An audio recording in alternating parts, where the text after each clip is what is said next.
వి gold trusted gold buyers మీరు తాకట్టు పెట్టిన బంగారాన్ని విడిపించి ఈ రోజు ఉన్న మార్కెట్ ధరకు కొనబడును.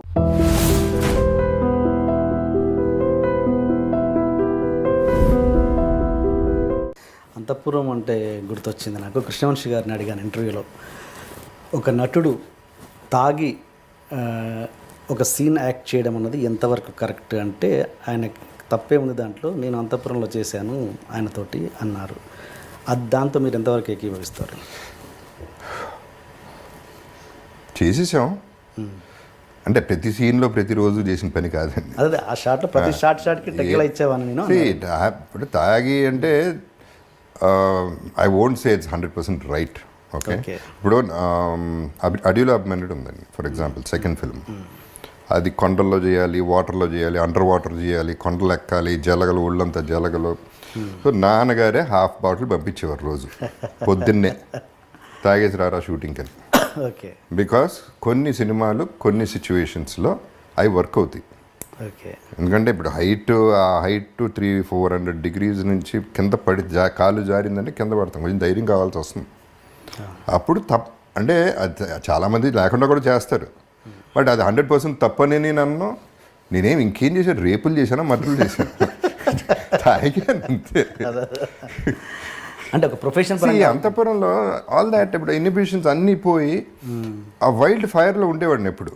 ఓకే, ఏదో చేసేయాలి, ఇంకా వైల్డ్గా ఉండాలి, ఇంకా వైల్డ్గా ఉండాలి, ఇట్ వర్క్ అంతే. ఓకే, నేను సమర్థించుకోవడం అనుకోండి, మరి అది సమర్థించడం అంటారో ఏమంటారో నాకు తెలియదు. 100% రైట్ అని మాత్రం నేను అది మాత్రం అన్నాను, తప్పని నేను అనుకోవట్లేదు.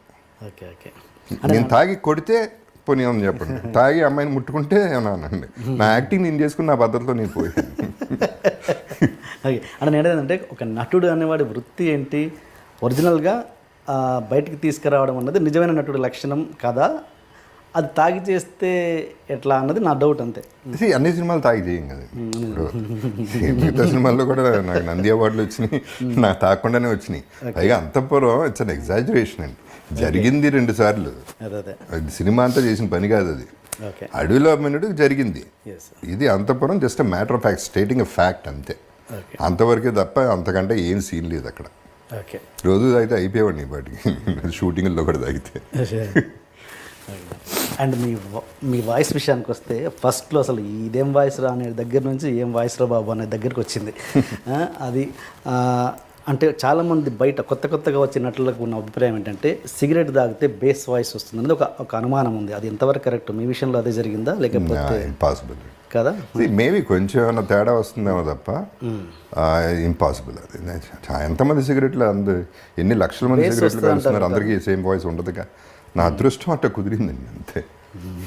నాదేమీ లేదు, సిగరెట్లు కాల్చడం వల్ల రాలేదు, నీళ్ళలో సగం మునిగి నేనేమీ చేయలేదు, అలా పుట్టాను అంతే, అది అలా వచ్చింది. That's all. బేస్ పెరగడం అనేది కరెక్ట్ కాదు సిగరెట్ వల్ల. డబ్బింగ్ అప్పుడు మొమెంటరీగా మేబీ కొంచెం ఏమన్నా ఒక 5 degrees పెరుగుతున్నావు తప్ప వాయిస్ సూపర్గా ఉంటుందంటే అందరు వాయిస్లు బాగుండాలి కదా. ఎంతమంది కాలుస్తున్నారండి సిగరెట్లు?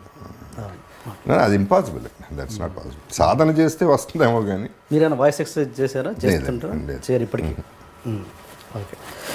అండ్ మీ తోటి నటుల గురించి మాట్లాడితే, నార్త్ ఆర్టిస్టులు మీతో కో ఆర్టిస్టులుగా ఉంటారు చాలామంది, విలన్ క్యారెక్టర్స్, క్యారెక్టర్ ఆర్టిస్టులుగా. వాళ్ళు సెట్లో ఎలా డైలాగులు చెప్తారో మనకు అందరికీ తెలుసు, ఆల్మోస్ట్ ABCDFG చెప్తారు.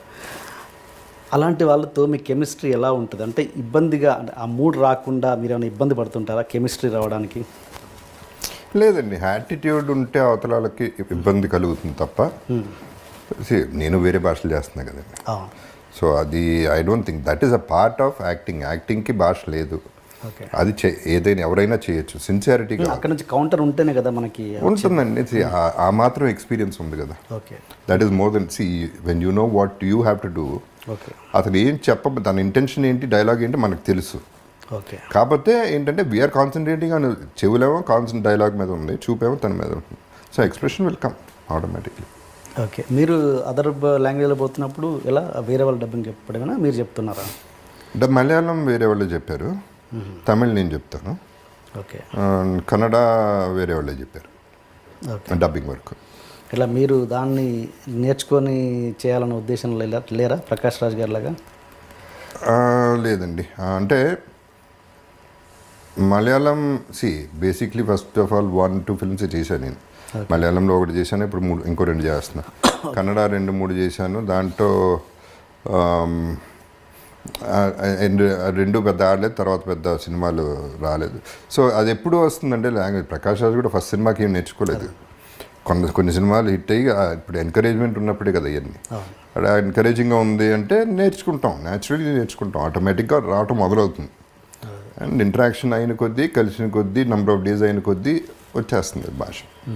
ఇప్పుడు హిందీలో చేస్తున్నట్టున్నారుగా? హిందీ ఇంకా జరుగుతుందండి. కమిట్ అవ్వలేదా ఇంకా మీరు? కమిట్ అయ్యాను, అది బయట. హిందీ బాగా వచ్చా మీకు? పర్లేదండి, బట్ హిందీలో కనుక ప్రాపర్ ఎంట్రీ, అదే ఈ ఎంట్రీ అయినప్పుడు మాత్రం I want to learn Hindi and I want to dub. Okay, దానికి మాత్రం వాయిస్ ఇస్తా. ఓకే.